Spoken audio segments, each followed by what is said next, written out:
If you told me Portal 2 was the most timeless game ever made, honestly, I wouldn't even argue with you. The crazy part is, there's zero nostalgia behind me saying that. I just played the game for the first time, and after beating it, I can confidently say that if I had no prior knowledge of Portal 2, I would have probably assumed that this game came out way later than 2011, and that is not easy to do. Making a game that genuinely stands the test of time is incredibly difficult, especially in an industry that's constantly evolving with new ideas, trends, and technology. So what's the secret here? Why does this 2011 game hold up so well even when compared to modern releases? Well, first of all, how does this game barely feel outdated at all? I think the first thing that shocked me was how quickly I stopped thinking about this game as a 2011 game. Of course at face value, just with how the game looks, and maybe it is because I'm on PC, but it looks incredible for a 15-year-old game. And I know that it's not supposed to be insanely impressive since the game isn't some huge open world experience, but it does exactly what it sought out to do. But the visuals aren't even the selling point, even if they look polished. This game perfectly encapsulates the feeling of being the only human being inside of a huge lab. The atmosphere is what really gives this game the most soul. The test chambers feel distinct, the abandoned sections feel distinct, every area has its own identity, and that feeling only gets stronger as new mechanics get introduced in those specific areas. And one detail I really loved was how even the main menu and loading screens evolve as you progress. It's a small thing, but dynamic details like that make all the difference. The literal only thing that I can think of in this game that feels 2011 to me are the loading screens. They do kinda happen often, but I mean, if the only thing I can complain about is loading, you're clearly doing something right. Enough boasting about the vibes, let's talk about the actual game, because when you look at the game for what it is, it sounds kind of basic, like you're shooting portals, how crazy could it be? But man, as you progress, you start to really understand how creative and honestly genius it gets. You complete the first few stages and naturally assume that most of this game is going to be a breeze. But level by level, it starts challenging you more and you find yourself taking way more time trying to figure out exactly what it is you need to do. The puzzles start becoming way more layered. You can almost never just go from point A to point B, there's always a catch, and that's what makes the puzzle design so good.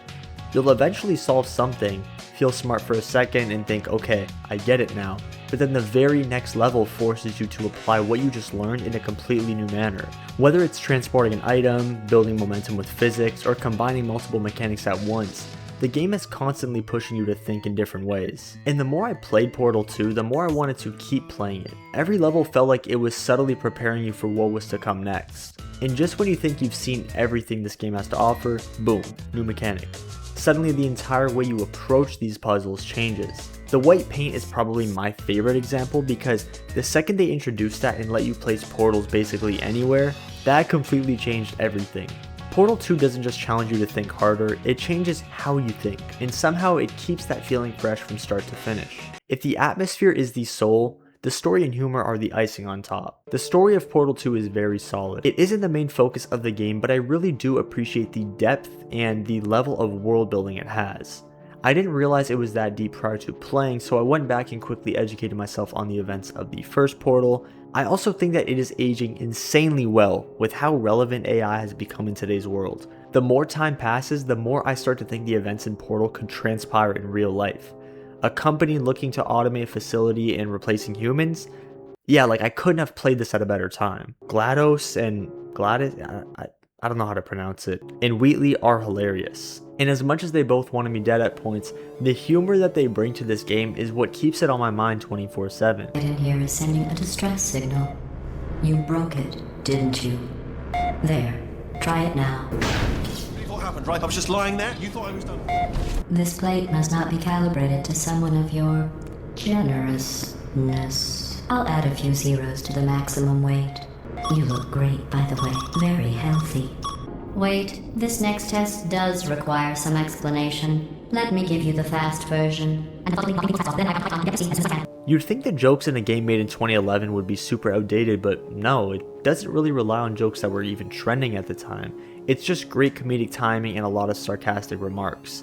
Even some fourth wall break moments. I mean, I just played and completed the Stanley Parable before this, and I could easily see the influence Portal had on it. Portal 2 feels like a game designed to be unforgettable. In today's era, there's an overwhelming amount of games released daily. A lot of modern games feel designed to keep you busy. Longer playtimes, bigger worlds, more content. But bigger hardly ever means better. Portal 2 never overstayed its welcome. Everything felt so intentional. It knows exactly what it wants to be. It never chased trends, it made waves.